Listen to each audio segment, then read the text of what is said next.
Soal Bahasa Indonesia kelas 5 semester 1 Kurikulum Merdeka. Bab 2. Buku Jendela Dunia.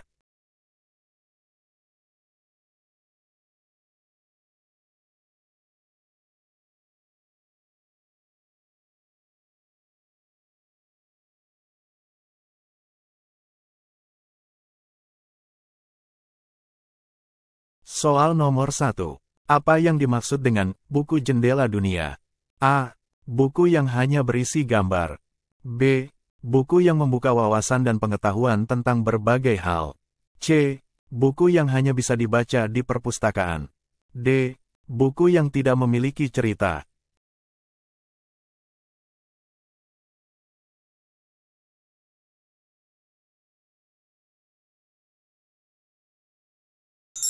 Jawabannya yang B.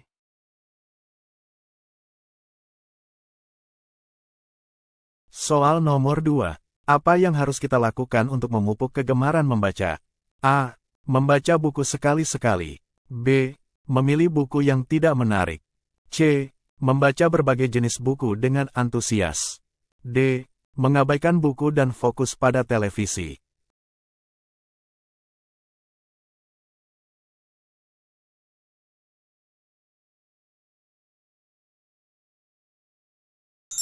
Jawabannya yang C. Soal nomor 3. Apa itu unsur intrinsik cerita? A. Unsur yang membentuk struktur cerita. B. Unsur yang hanya ada di buku fiksi. C. Unsur yang hanya ada di buku non-fiksi. D. Unsur yang tidak penting dalam cerita.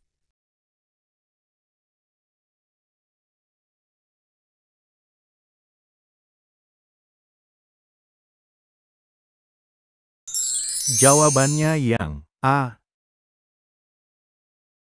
Soal nomor 4. Apa yang dimaksud dengan majas metafora? A. Gaya bahasa yang menyamakan dua hal secara langsung. B. Gaya bahasa yang memberikan sifat manusia pada benda.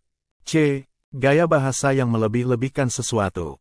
D. Gaya bahasa yang menyamakan dua hal dengan kata, seperti.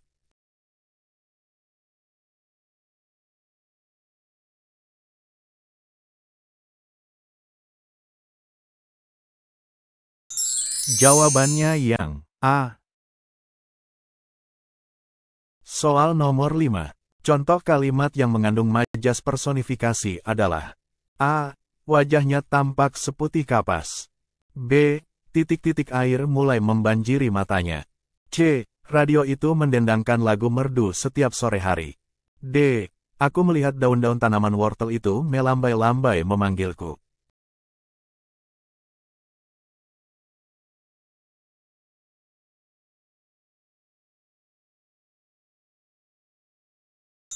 Jawabannya yang D. Soal nomor 6. Apa itu kalimat langsung? A.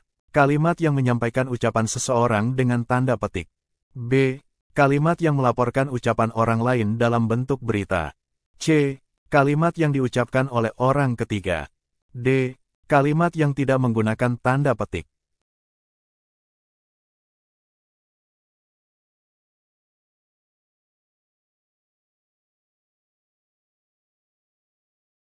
Jawabannya yang A.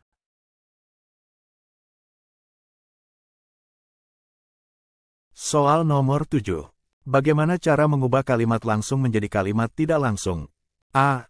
Menambahkan tanda petik dan mengubah kata ganti. B. Menghapus tanda petik dan mengganti kata ganti. C. Menambahkan kata, bahwa, dan mengubah kata ganti. D. Menambahkan tanda seru dan kata ganti yang sama.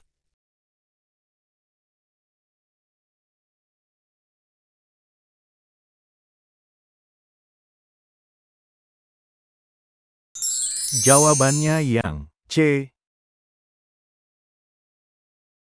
Soal nomor 8. Apa yang dimaksud dengan teks naratif? A. Teks yang menjelaskan informasi secara detail. B. Teks yang berisi cerita dengan alur dan tokoh. C. Teks yang memberikan deskripsi tentang benda. D. Teks yang hanya berisi fakta-fakta.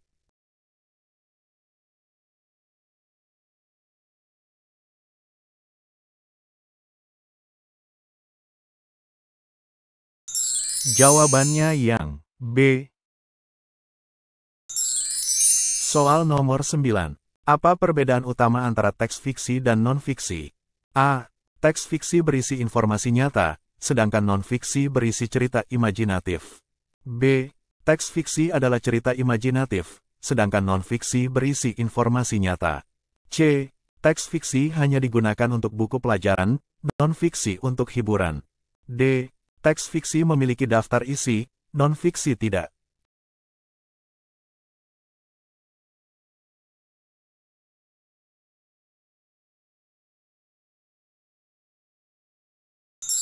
Jawabannya yang B. Soal nomor 10. Apa yang termasuk dalam unsur intrinsik cerita?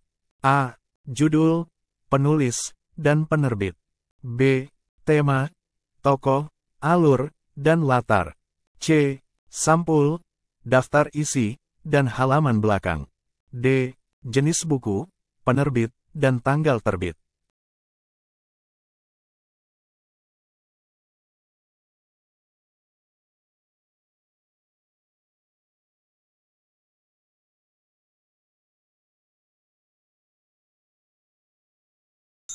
Jawabannya yang B. Soal nomor 11. Kalimat mana yang mengandung majas hiperbola? A. Aku melihat daun-daun tanaman wortel itu melambai-lambai memanggilku. B. Sesaat setelah peluit lomba dibunyikan, anak itu langsung berlari secepat kilat. C. Pak Singa, si raja hutan, memerintahkan supaya semua penghuni hutan tinggal di sarang masing-masing. D. Wajahnya tampak seputih kapas.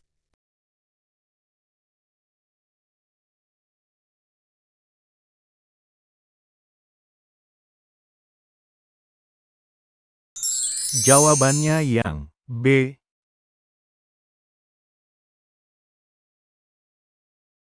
Soal nomor 12. Apa yang dimaksud dengan teks deskriptif? A. Teks yang mengisahkan sebuah cerita dengan alur. B. Teks yang menggambarkan suatu benda, tempat, atau orang secara rinci. C. Teks yang menyajikan informasi faktual. D. Teks yang berisi dialog antar tokoh.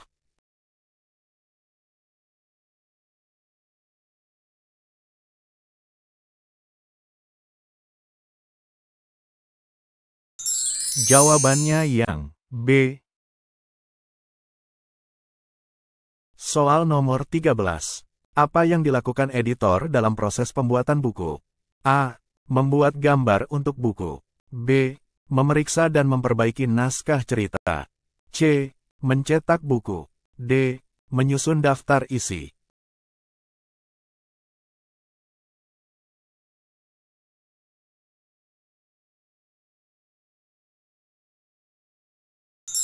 Jawabannya yang B. Bacalah dengan saksama teks di bawah ini. Kelinci kecil dan burung pipit. Aduh, sakit. Suara kelinci kecil menggelegar di sudut kebun Pak Rusa. Wajahnya tampak seputih kapas dan titik-titik air mulai membanjiri matanya. Ia terduduk di tanah sambil memegangi kakinya. Burung pipit, yang sedang bertengger di dahan pohon dekat kebun itu, segera terbang menghampirinya. Ada apa kelinci kecil? Kakiku terantuk batu lalu aku jatuh. Jawab kelinci kecil sambil meringis kesakitan. Apa yang kamu lakukan di sini? Tanya burung pipit. Aku mau mengambil wortel itu. Kelinci kecil menunjuk ke arah tanaman wortel di kebun Pak Rusa. Wah, kamu mau mengambil wortel Pak Rusa tanpa izin? Tanya burung pipit.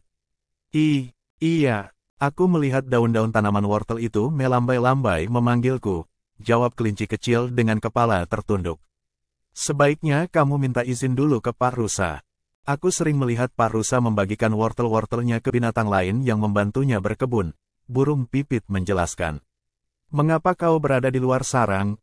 Pak Singa, Raja Hutan, memerintahkan supaya semua penghuni hutan tinggal di sarang masing-masing. Saat ini ada wabah penyakit yang sedang menyebar ke seluruh hutan. Aku bosan. Aku sudah 2 minggu berdiam di sarang. Jawab kelinci kecil. Pikirannya menari-nari teringat pesan ibu tadi pagi. Ibuku bilang hanya induk-induk binatang yang boleh keluar secara bergantian untuk mencari persediaan makanan. Bila bertemu dengan binatang lain, tidak ada yang boleh bersentuhan. Harus menjaga jarak dan kebersihan supaya tidak tertular penyakit ini. Ibumu benar. Kau seharusnya mematuhi perkataannya, tegas burung pipit. Kau bisa membantu ibu membersihkan sarang, memasak atau berolahraga. Bersama, saran burung pipit. Pipi kelinci kecil merona kemerahan. Lalu, ia berkata dengan suara lirih. Ibuku pun mengatakan hal yang sama, tetapi aku tidak mengacuhkannya. Diam-diam, aku pergi dari sarang dan inilah yang terjadi. Sebaiknya kau segera pulang dan meminta maaf pada ibumu, balas burung pipit. Soal nomor 14. Apa yang menjadi pesan dari cerita, kelinci kecil dan burung pipit? A. Pentingnya minta izin sebelum melakukan sesuatu. B. Bagaimana cara berkebun yang baik? C. Cara memelihara kelinci. D. Keuntungan tinggal di sarang.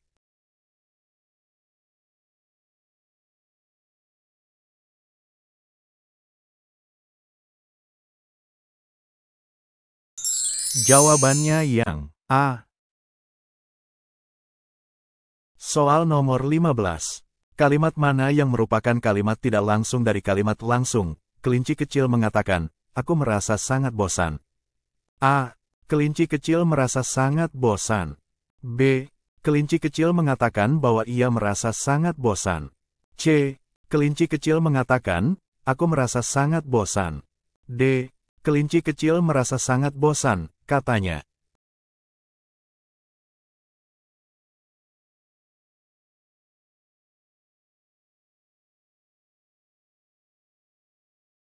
Jawabannya yang B. Soal nomor 16.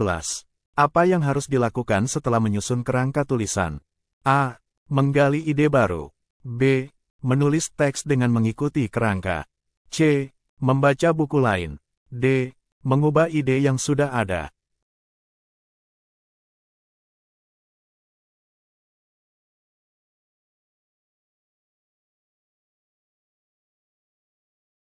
Jawabannya yang B.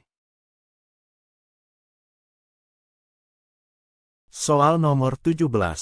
Apa yang dimaksud dengan majasa personifikasi? A. Gaya bahasa yang menyamakan dua hal secara langsung. B. Gaya bahasa yang memberikan sifat manusia pada benda. C. Gaya bahasa yang berlebihan. D. Gaya bahasa yang menggunakan kata, seperti.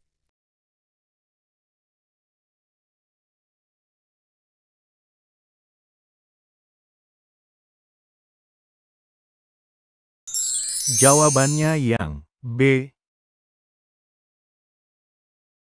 Soal nomor 18. Apa yang merupakan unsur-unsur dalam teks naratif? A. Informasi dan detail. B. Cerita, alur, tokoh, dan latar. C. Daftar isi dan bibliografi. D. Gambar dan ilustrasi.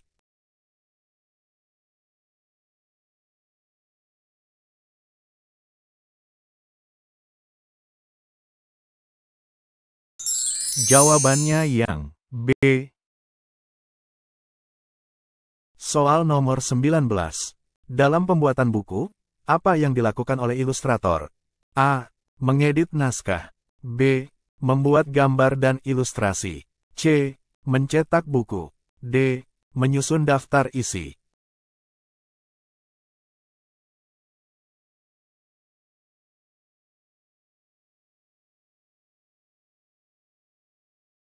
Jawabannya yang B. Soal nomor 20. Apa perbedaan utama antara buku fiksi dan non-fiksi pada daftar isi? A. Daftar isi buku fiksi biasanya mencantumkan bab-bab cerita, sementara buku non-fiksi lebih terperinci berdasarkan topik. B. Buku fiksi tidak memiliki daftar isi. C. Buku non-fiksi hanya memiliki gambar di daftar isi. D. Buku fiksi memiliki daftar isi yang lebih panjang.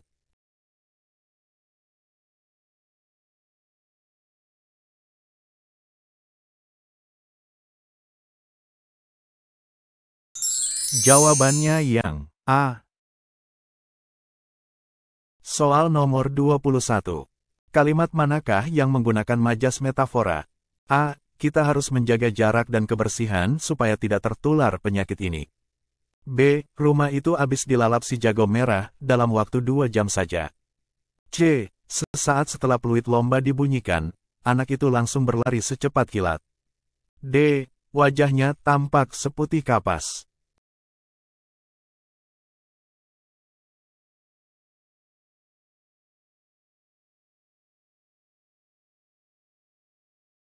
Jawabannya yang C.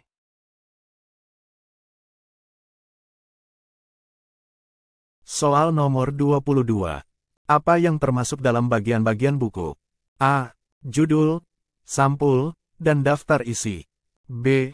Punggung buku, halaman judul, dan sampul belakang. C. Halaman depan, halaman belakang, dan kata pengantar. D. Semua jawaban benar.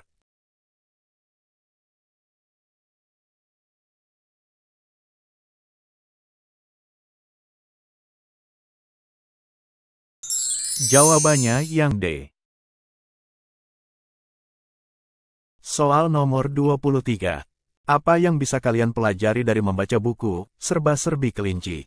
A. Informasi tentang cara menulis cerita. B. Informasi detail tentang kelinci. C. Alur cerita fantasi. D. Gaya bahasa majas.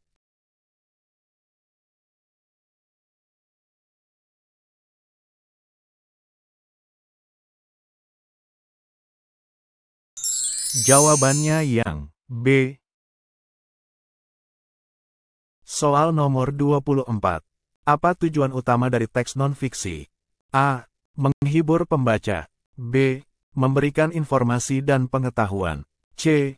Menceritakan sebuah cerita imajinatif. D. Menyajikan dialog antar tokoh.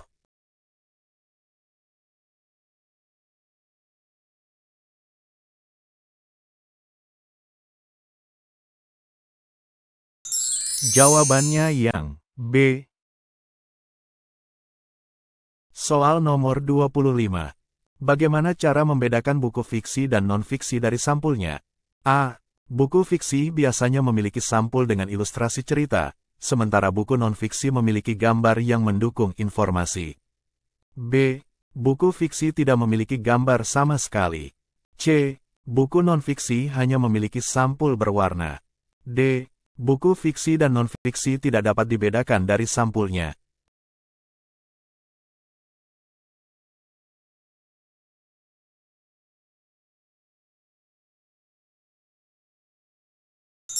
Jawabannya yang A. Terima kasih. Wassalamualaikum warahmatullahi wabarakatuh.